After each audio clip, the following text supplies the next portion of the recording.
njëkkee ko ci xalif général des Tidianes Cheikh Aboubacar al ibn Mansour Sy bi nga xam ne lii ñuy def tey ñun ak moom ñoo ci yam parce que seen maam bi bawoo fii moo tax ñoom tey bu ñu nekkoon gaaya ci cëru magum pulaar lu ñuy seetu comme ñooy meeteel te li ñuy def nii daf koy suivre xam na nu mu demee kon ñu ngi koy beral nuyoo ci nuyoo boobu ñu nuyu si njabootu Seydi Hadji Malick yëpp nuyu si kilifa diine yëpp di nuyu itam waa kilifa réew mi président de la république Bassirou Diomaye Faye ak premier ministre Ousmane Sonko ak gouvernement bi yëpp di leen ñaanal yan bi nga xam ni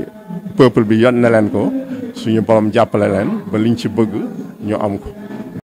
ñaan suñu borom bi li ñu fi dajale yan na ci yàlla def yow defal nu jàmm noonu ñëpp di defal ko suñ kaajaar bi ndax ñoom ñooy suñu buur kon yan na yàlla def jàmm kon ñu def ñaan. اللهم يا ميسر العسير تفضل لي في العمور أنت الذي بيدك الأمور تجري كما تشاء يا قدير بلا معين لا ولا سعير سبحانه من واحد القدير أمورنا جميعا فولنا إليك لا لخير يا مولانا ربنا لا تؤاخذنا إن نسينا وأطعنا ربنا ولا تعمل علينا إسرا كما عملته على الذين من قبلنا ربنا ولا تحملنا ما لا طاقة لنا به واعف عنا واغفر لنا وارحمنا أنت مولانا فانصرنا على القوم الكافرين إن الله وملائكته يصلون على النبي يا أيها الذين آمنوا صلوا عليه وسلموا تسليما صلى الله تعالى عليه وعلى آله وصحبه وسلم تسليما سبحان ربك رب العزة عما يصفون وسلام على المرسلين والحمد لله رب العالمين صلاة الفاتحة إن يالله نمونيان آمين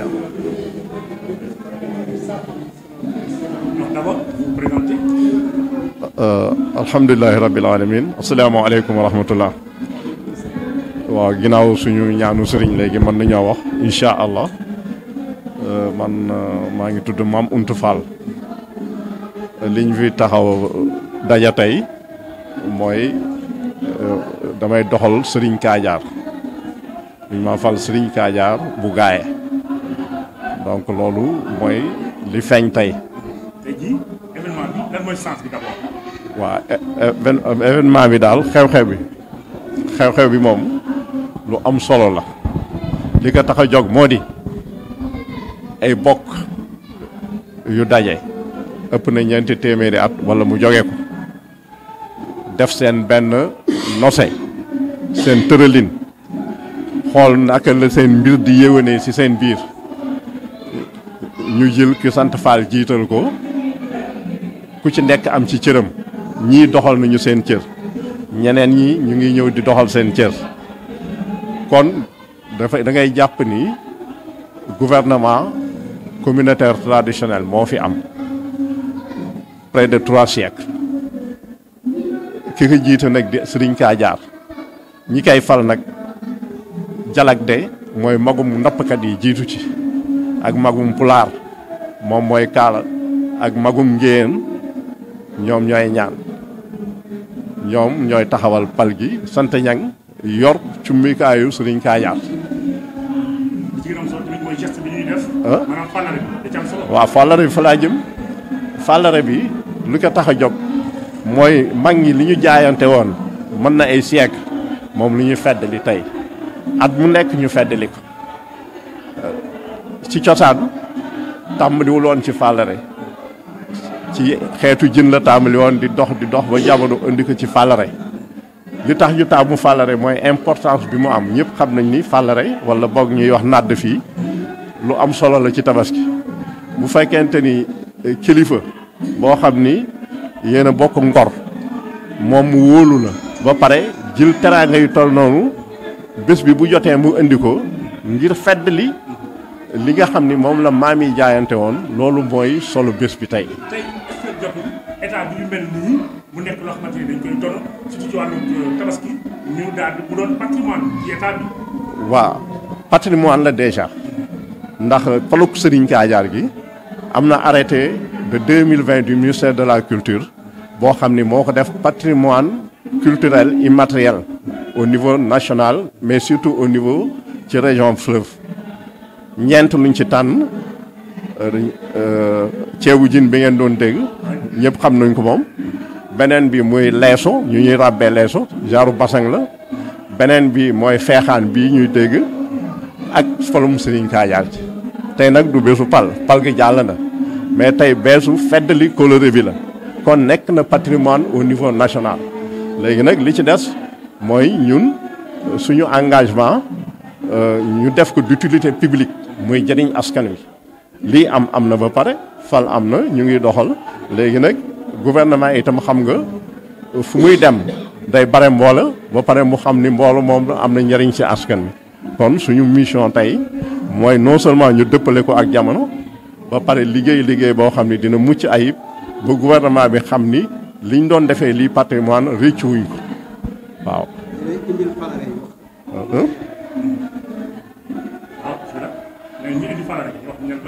waaw falare bi ñi ko indi mooy ñi ci ëpp doole mooy waa Lagde parce que fii boo jëlee dëkk bi dafa ñu koy wax ñetti inde wala ñetti gox yu mag goxu cosaan yi Lagde Mboqal ak Ngireen benn gox la nga jël Njorna benn gox la nga jël Paal muy ñun ñi benn gox la gox yooyu ñoo daje woon def pacte bi waaye nag Lagde ak Mboqal ñoom ñooy cosaan ya ñoom la ñëpp fekk ci ndax ñoom ñooy indi falare gi tey muy la communauté des pêcheurs ki leen jiite ñu koy wooyee Jalagde mu ànd ak jaraafam ñi sant Diop ñoom ñooy indi teraanga yooyu feddale jaayante yi mag ñi jaayante woon. Merci beaucoup. Avant de revenir sur l'importance, donc je remercie tous les parents, les notables qui sont là, particulièrement les notables de Santinian qui sont nos marabouts. Et je salue également le khalife général des Tidjanes qui fait partie de la communauté, de par ses ancêtres. Et mes salutations vont également à l'endroit du président de la République, M. Bassirou Diomaye Faye, et du Premier ministre Ousmane Sonko. Maintenant, le sens de cette cérémonie,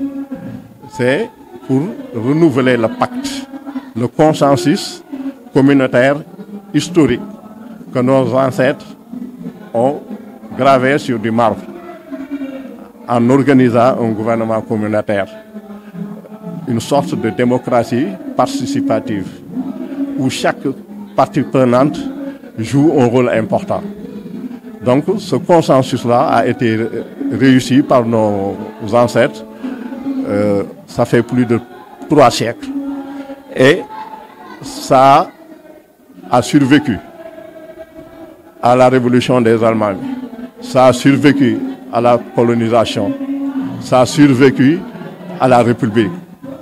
Et même la République, finalement, l'a reconnu comme patrimoine immatériel culturel de la région du fleuve. Je veux dire l'intronisation du Serigne Kadiar de Gaïa. Ça, le sens de cette cérémonie, c'est la communauté des pêcheurs qui sont les authentiques qui ont reçu notre ancêtre qui est venu du Kadior, qui l'ont intronisé, et cette même communauté à sa tête, le Jalagde, actuellement Ibrahima Fall Niass dit Aïko, c'est eux qui viennent renouveler ce pacte avec le Serigne Kadiar et la dynastie Fall pour perpétuer ce legs des ancêtres. Chaque année, ils viennent avec les Fallerés, comme on les appelle, ou les Nad, remettre au Serigne Kadiar devant la communauté pour célébrer le pacte ou le consensus historique que nos ancêtres ont pu réaliser. C'est important parce que c'est le moment et le lieu de revisiter les acquis. C'est le moment et le lieu aussi d'entrevoir l'avenir en s'adossant effectivement sur le socle de cette tradition et de ce consensus. Actuellement, je pense que toutes les parties prenantes se sentent concernées. Parce que quand même, avec l'avènement et la péripétie de la politique, nous avons connu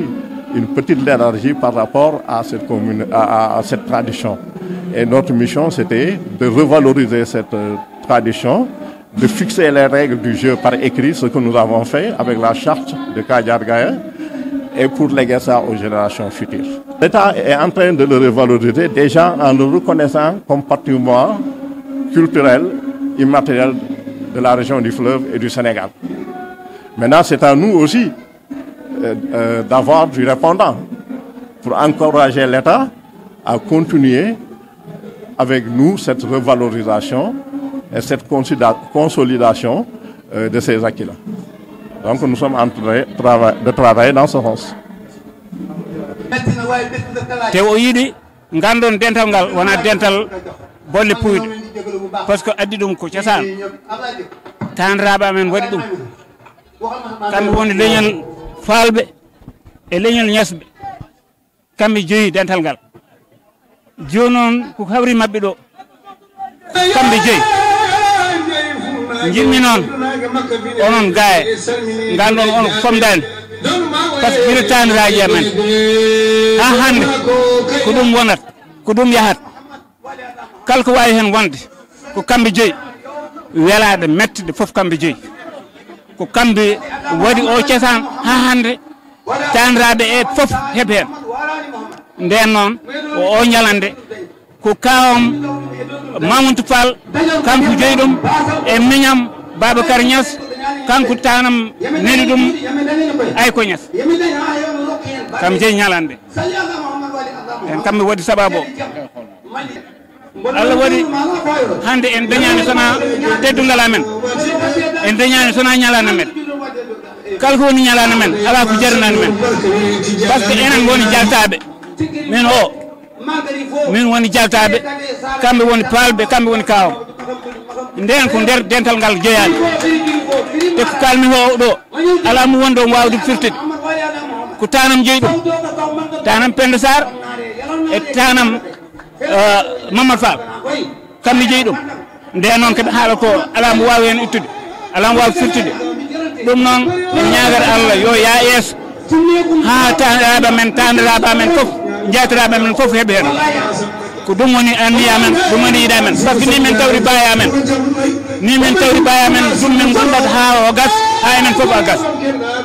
eyyi ko haali ko ene wayi ko haali ko ko ɗum woni ko woodi ko addi dental ngal Allah woni taniraɓe men gila Kadiar ha joni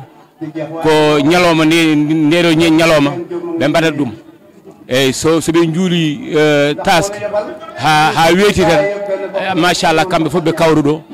ɓe jewta ɓe piija ɓe addu cosaan wonno e taniraɓe men ɓe ha kikiri tan inchallah goto fof wurtoyi galle makko machallah min beltima min oɗo haalowo men ko minen suɓat Sëñ Kadiar gonɗo ɗo e Gaya ko minen cuɓat ɗum machallah ko yalte kamɓe ɓeɗo woni jaltaɓe machallah alhamdulillah rabbil alamina programme o gal ko programme manam yimɓe foof gondi hen machallah ko programme dal gotum machallah